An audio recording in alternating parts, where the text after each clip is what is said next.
really only need 3 notes to build a complete chord. These 3 notes are actually going to be the chordal 1, 3, and 7, right? Or root, third, 7.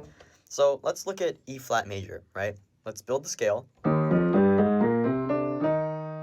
And let's give each of these notes a different scale value, right? So if we're starting on E flat, 1, 2, 3, 4, 5, 6, 7. Now, if we build an E flat major chord, right? Let's do E flat major 7. You'll see that we're using the 1, 3, 5, and 7 of the scale that we just built, right? E flat major. That's the basic premise of scale numbers and chordal degrees, right? Which is root, third, fifth, seventh, that stuff. So now if we look at a 2, 5, 1 in E flat major, which would be F minor, B flat 7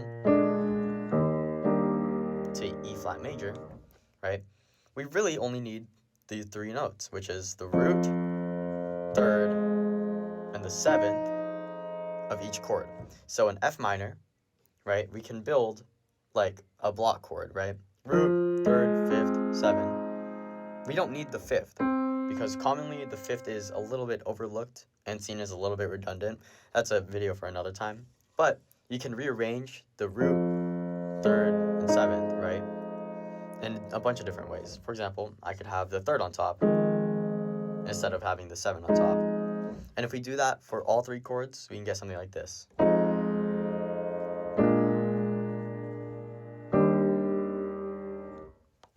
Now, this chord, even though it is only 3 notes in literally every single voicing, it sounds complete because the 3rd and the 7th are the most important notes in dictating the quality.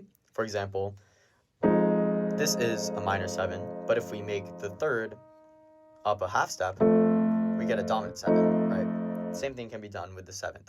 And the root obviously gives us the name of the chord, right? This is an F minor because we have it based off of an F, right? And same thing would go for all these other chords. The point I'm trying to make here is learn how to build chords first and name like all of these different chordal degrees, which is just like if I'm taking an F minor, F is 1, right? A flat is 3, C is 5, right?